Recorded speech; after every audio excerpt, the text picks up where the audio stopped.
Hello and welcome to Wednesday Debate Live with Taghreet Hussein here on Nile TV International. Tonight we'll be talking developing education for sustainability.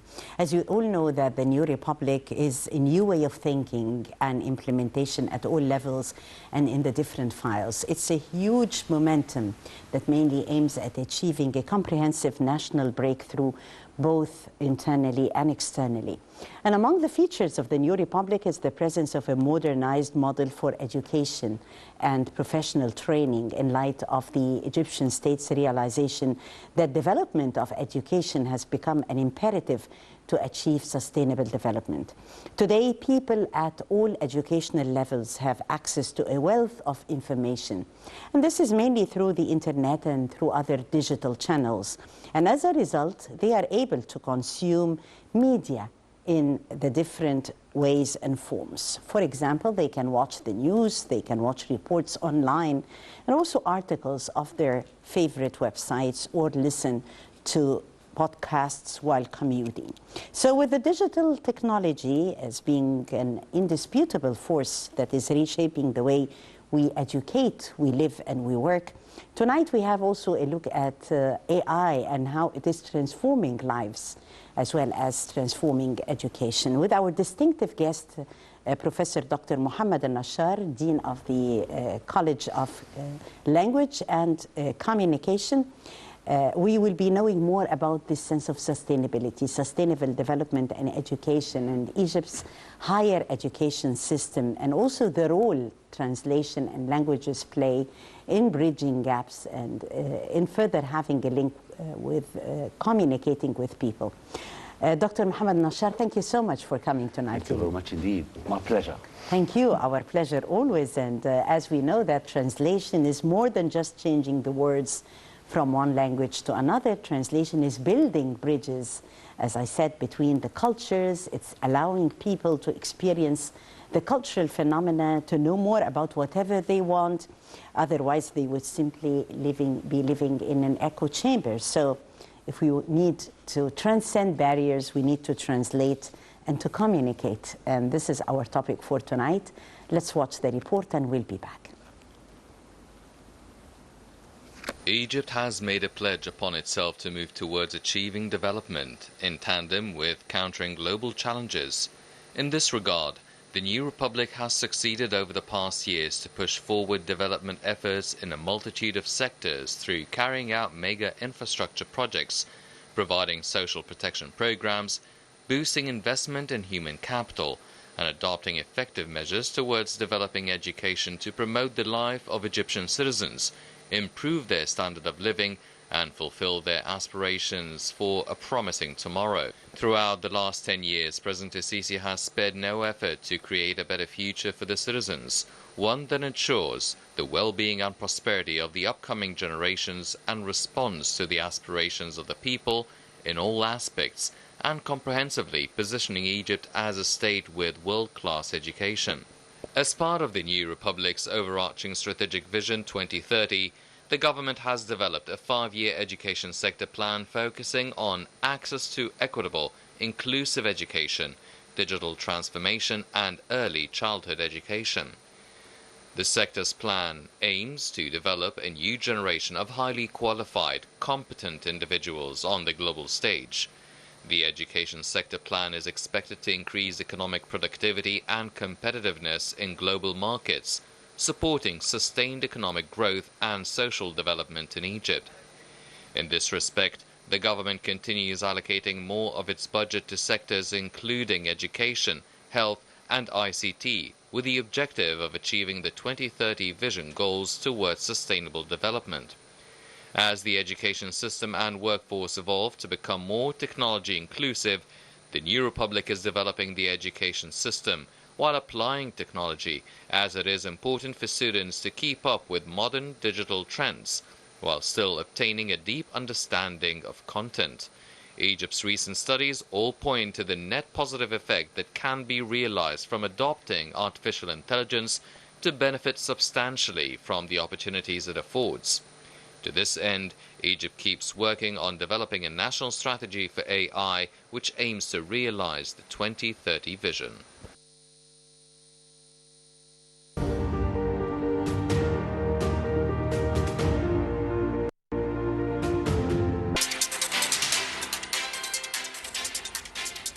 Dr. Nashar, the state has actually exerted tremendous efforts in the file of higher education in order to keep pace with the modernized world today. How do you see this important file?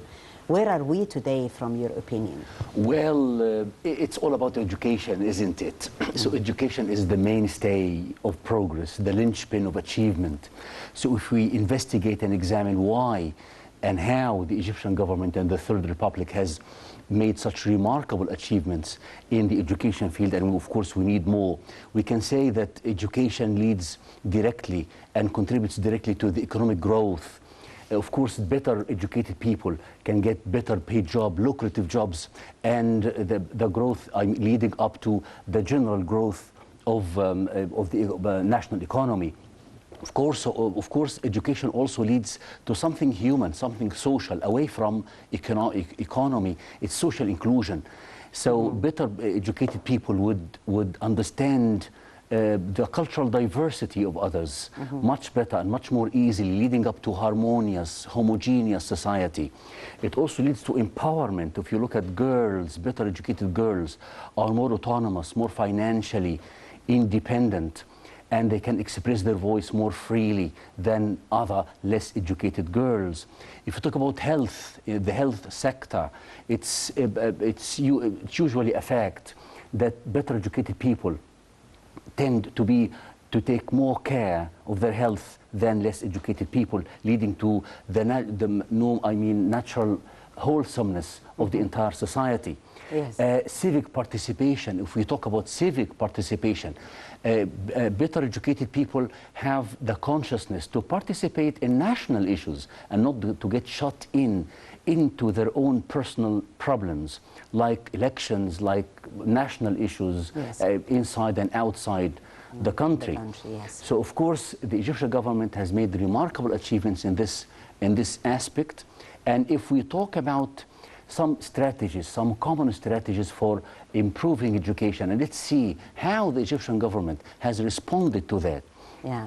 We talk about, first of all, the infrastructure of schools, and look at the infrastructure.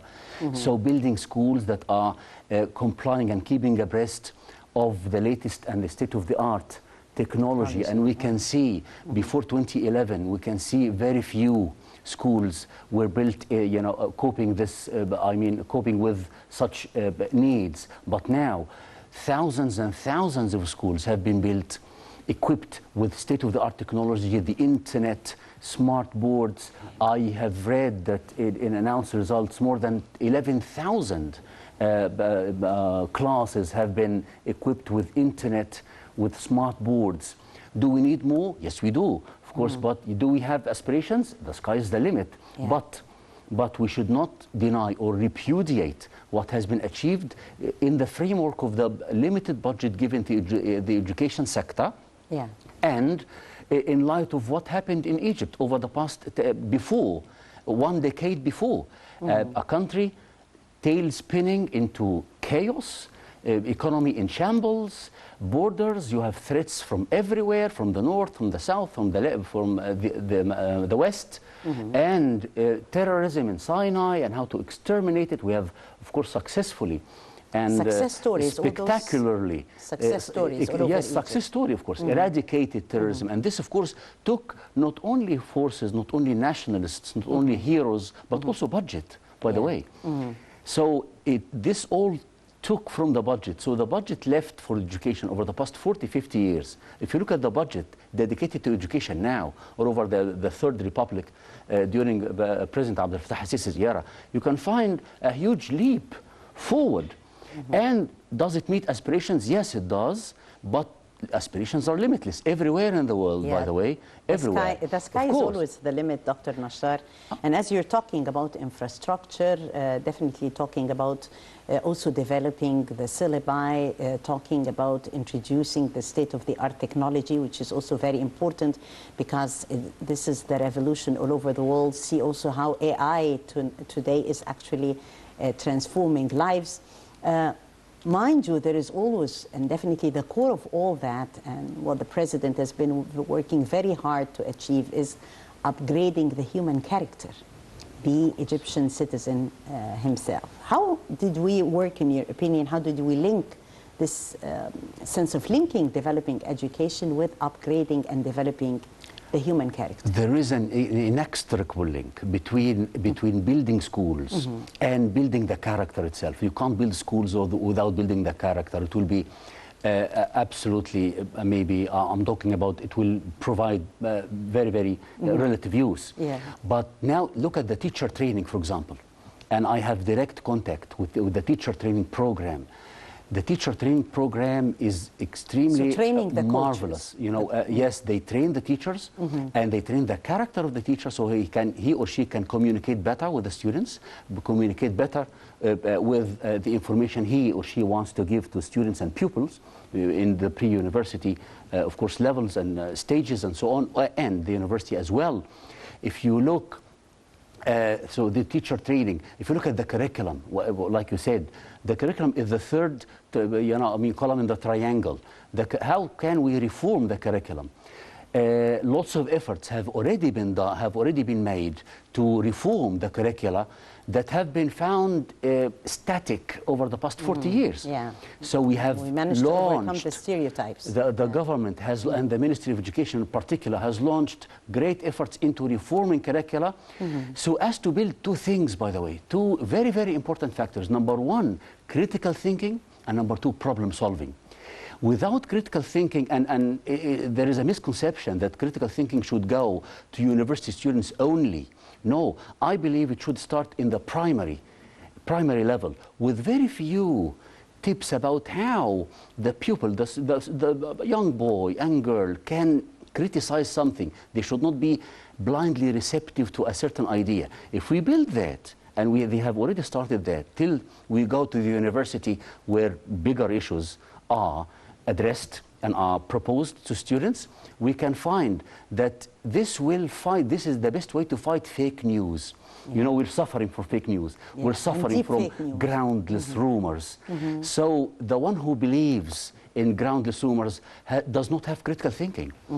He's always receptive. He's been taught to receive and receive and receive without sifting through the news, of course. Yes, Dr. Nashar, you've also participated in more than one symposium and lectured around the world in that respect, and I believe that we were talking even before going on air concerning the symposium and the lecture at Harvard University in that respect. Yes. Tell us more about it, especially that it is quite co-relevant to what is happening today. Of course, the Palestinian-Israeli conflict is hitting headlines and reflected in the news throughout the day. Thanks God, I have got the opportunity to work in the language field and in the journalistic and media field as well. So my research papers, I went to Harvard University 4 times, and I gave presentations about media and particularly media bias. How is media biased towards or against Egypt in particular in 2011 revolution and 2013 revolution? And how, for example, the great Egyptian army did the same thing in 2011 and 2013. When it sided with the people. Yeah. Yes, the army sided with the people. Yeah. Look at internationally recognized newspapers like The Guardian, like the Newsweek, like whichever.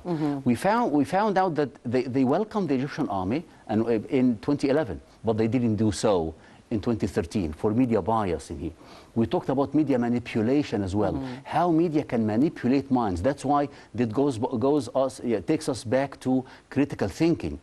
So a reader should not be easily manipulated by what he or she reads. Yes. He should sift through news and discuss and examine and verify the news. And news is definitely facts and sources. Exactly, exactly. So, I was given such opportunity to explain even to. And the same story also happens with the coverage of the Israeli-Palestinian conflict. Exactly, of course. We can speak, volumes of that, and you can see some international networks, I'm not going to name them, and they are focusing only on Israeli families. Where are the Gazan families? Where are perhaps the Palestinian families? So there is an equilibrium being lost in here. It's absolutely unfair to exhibit, to show one party of the whole thing, and to leave and to ignore, in a premeditated way, I don't know, to ignore the other party. Yeah. This is absolutely unprofessional even. Yeah, of course. On the level of professionalism, this is not quite professional. Yes. So we should be aware of that. In the problem-solving issue, again, the curriculum should be reformed concerning the problem-solving. We need to teach students and pupils as well to solve problems. If they are faced with a problem, not only in education, this will help them after graduation. They will be faced with the deluge of problems after graduation. And the different challenges of the labor market, of course. So you're preparing them for what is going to be happening next. Exactly. How am I going to cope with the different challenges of the labor market today? Is there any job free of problems? No. Yeah. So it's not a matter of, I know some skills, I'm going to apply them. No, it's a matter of problems, technical problems, or social problems, or whichever problems they can handle that, and they will lead to their success in the future. Yes, definitely. Well, in light of the new Republic's strategic and firm orientation towards supporting investment in education, we find that developing higher education is definitely a priority. And we are linking developing higher education with sustainability, according to the 2030 vision. That link is very important. We are working for the future. We're working for tomorrow, for further providing better education, quality education, let me say, for the future generations. That's the well-established and robust vision of the Egyptian government. They are not looking for today, they're looking for 10 years, 30 years to come. And if we look at the sustainability, and this is 17 sustainable goals of the United Nations, and if we focus on education, our topic of today, look at the number of universities, not even colleges. Before 2011, they were less than 40. Now they are approaching 70, approximately 70. So it's not easy to build 30 universities in 9 years amidst the circumstances we've just talked about, with the limited budget we have. If we talk about schools, and as I said, 11,000 classrooms have been already equipped with the smart boards, and of course the sky is the limit, and we need more. But it's bad, by the way. It's absolutely unfair, only unfair, to repudiate the achievements being made on the ground. So we have to admit the achievements, and of course simultaneously to ask for more. Such universities equipped with high quality staff, by the way, and if we talk about staff, will help in the sustainability of the educational goals sought by the Egyptian government. On the other hand, if we talk about the staff, the human element itself, has the government focused on building universities and forgotten about staff? No. How? The evidence is we have concrete manifestations about the research and development, the R&D, and about the research papers. Research papers before 2011, they were approximately all in Egypt. They were approximately 15,000. Now I'm talking about 40,000. I'm talking about triple the amount. Let's talk about the university ranking, and this we need to elaborate in here. In university ranking, most Egyptian universities over the past 9 years have scored very much higher rank than they used to have 10 years ago. A rank some of them may never have dreamt of, including my own academy. It was raised to very, very high rank.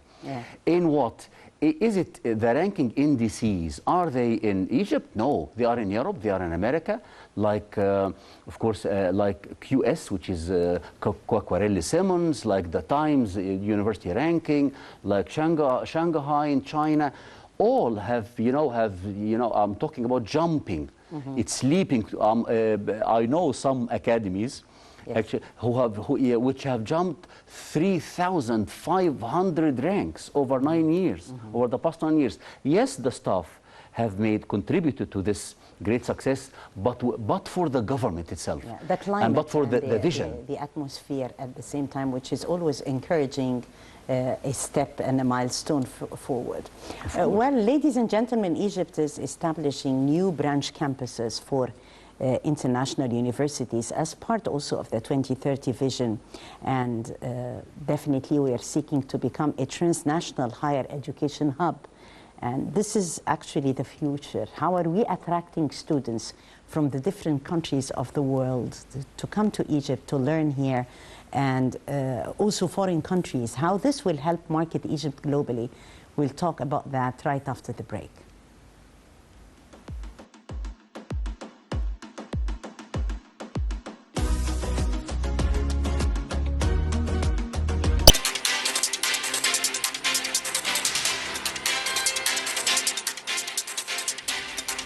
Yes, we were talking about how Egypt is transforming higher education today according to the Vision 2030, and definitely Egypt becoming a higher educational hub. And this will reflect, Dr. Nashar, about the sense of communication among the students, and will definitely also market Egypt globally with the introduction also of the AI revolution. I believe that the primary tentative steps have been already taken towards transforming Egypt into not only an economic gas, petroleum hub, but also an educational hub. This goes in conformity with the sustainable goals of the United Nations as well. You look at the partnerships with European, with American, with East Asian universities. Some universities have concluded, like even the Arab Academy for Science, Technology and Maritime Transport, thanks of course to His Excellency Professor Ismail Abdel Ghaffar, the Arab Academy president, during whose era, during whose tenure, the Academy has risen up 3,500 or even 600 ranks worldwide. So again, is it the only one? No. You know, we have other universities like Cairo University, Ain Shams University, all have risen up in university rankings. Yes. The collaboration. I need to talk about collaboration and twinship agreements between the Egyptian universities in general, whether they are public or private, and European and American universities, through which we can know. We can be, of course, aware of how they teach students the latest technology, the latest books, so we can we can teach students how to be, aware of the latest developments in their own field, their respective fields. This is extremely important, of course. Yes, definitely, and we are working within the framework of this sense of merge, having them definitely as an asset, both learning communication skills and media skills, and at the same time also the language skills. So both are considered to be very important with the role of media in shaping lives today. How are we actually depending on those skills of having this sense of equation? The languages, the role of the languages intermingled with the media skills?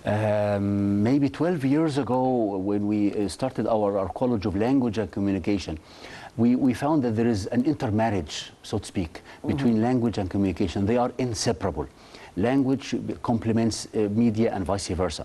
So I don't think a media woman can work freely, very, very professionally without having the language. And the language specialist can't work professionally, equally professionally, without being actually in full consciousness of what is going around in the media field. Yeah, an example is Nile TV International, turning 30 years of excellence. Of course. 10 on the 10th of October, turned 30 years of excellence and hard work. Nile TV International as a tool, a soft power tool, an important soft power tool transcending barriers, translating our soft power productions, our movies, our songs, our history, our culture, and disseminating this to the world. I'm highly boastful of Nile TV. It's the Egypt's window to the world. So if a foreigner comes in here and he finds out that I'm sorry, all channels are in Arabic, and he needs to listen to English, and to listen to English, not his own channel, which he's used to listening to in his own country. He needs to listen to English in the country he lives in now. Yeah. He will only find Nile TV. That's the beacon, that's the lighthouse of the Egyptian English language media, and it will remain so ever since it started. It started as a giant, and it will continue so successfully. God bless Nile TV and our colleagues at Nile TV International, Sure. working also on translation. And you've worked lots of important and distinctive projects, talking translation, Dr. Nashar, talking also the translation, the works of art at the same time. This is also very meaningful. Yes. So tell us more about how can we transcend barriers and extend this bridge of communication with the world through the art of translation. I think deep at the heart of language comes translation. Translation has been my life, and media too, and language. So I've worked as a journalist at the Middle East News Agency, translating Arabic, English news to the world for 5 years. Then I also assumed the post of manager of the translation program at the American University in Cairo for 3 years. I also translated in top-notch translation offices where I communicated with many types of translation: maritime, economic, legal. The Arabic, English, religious, Arabic, English, and English language, and English, Arabic, of course, ending with an encyclopedia, which I myself and my colleague Dr. Hibanef translated from Arabic into English. It was, I'm going to give you the translation, of course, of it. It was the handy encyclopedia of religions, doctrines, and parties. I think it was 1,000, 3,000 pages. It was translated and now sent to Saudi Arabia now, I mean, shown in Jeddah and Saudi libraries and so on. Yeah. So it was translation helping definitely with social integration, and this is the role of translation and media, and also a very important interrelated story. Who's the translator? The translator is the grandest communicator among nations. He is not a hero. He is the unsung, the uncrowned hero, by the way. And this is unfortunate for all translators. They are not well known as other jobs. As anchors. Yes, as anchors, as actors, maybe actresses, and so on. But they are very important. Very important. Can you imagine behind a conference without an interpreter? Can you imagine two people talking without one in between translating them? So in communication, intercultural communication, I think translation reigns supreme in this field. Yeah. If we look, of course, at translation and interpretation and the many skills students have to know about the skills in translation and interpretation, of course, huge difference between the two, although they are subsumed under the same category. Yes. If we talk about human, I think you said before, the AI, the artificial intelligence. Artificial intelligence today is actually transforming lives and transforming professions, because later on maybe some of the professions, some of the jobs would disappear. They would say so with the introduction of the AI. How about translation and the AI? Is there like a double-edged weapon in that respect? I agree with you that some jobs will disappear, but more jobs will appear, by the way. So I should not frighten, I should not scare students, university students away at all. Translation will always be needed. It will be needed as AI long make things easier for the interpreter or the translator? But it could never serve as a replacement of the interpreter, as a replacement of the translator. Like the machine can never be a replacement of the surgeon, of the doctor. So it can never replace the doctor. The doctor can be helped, can be facilitated by such machines. If we talk about machine translation, of course, and I had some knowledge about that, and human translation, which everyone knows, my age, So in machine translation, yes, it helps. Yes, it facilitates. Even in the United Nations, and I know many interpreters and many translators working in Manhattan in the Arabic Translation Service in the United Nations, and some of them they work with their own hands, and some others they are helped with programs, very, very professional transition programs. And if you go to AI and ChatGPT and so on, it is not the paradise, by the way, because we tried it and we find some defaults, some huge errors produced by such machines. So the translator, if he is going to resort to such machines, he should be very, very vigilant, and he should double check each and every word. He should not just get it and go. I'm not talking about even Google Translate. I'm talking about much more sophisticated programs. If we look, and we made some research about what we call lexical richness. So we entered a piece of translation in a human, and it was made by human translators, and the same thing, the same text was made by machine translation, and we found the following. What we call lexical richness and lexical diversity. So the human machine cannot give more than one synonym. So if you say attack, they say attack, attack, attack. Yeah. But the human will add onslaught, they will add assault, they will add, I mean, synonyms. And if, I mean, hilariously enough, if they add one word, the one synonym, it will be a sham synonym or fake synonym. Like, for example, if you say attack, it says strike. It says something not related to attack at all, just to fashion something to say, ostensibly, this is the synonym. The lexical sophistication for the human is incomparable to the machine translation. The lexical density of the human translation supersedes that of machine translation, and these are in journals, in impacted research, refereed journals. This is it. Yeah, definitely. AI technology will continue to evolve and becomes even much more sophisticated, having the potential to even transform the way the students learn, and at the same time is transforming the way the teachers teach. That's why, Dr. Nashar, we're talking about like coaching the coaches themselves, yes, the teachers. Team of trainer and coaching the coaches. How about that? Of course, how are teachers today? There is a tendency among teachers now to work not online, but to record videos and to send videos to students offline. It's called asynchronous videos in which the teacher and the student should not meet at the same time. So the teacher will record it and will send it, and the student will read it watch it at any time, at any time suitable to him or her. This video, I believe that this is very useful, very beneficial. So such videos can be a replacement of private lessons and private classes and so on. So if there be, and I think this has been already done by the Ministry of Education, by the way.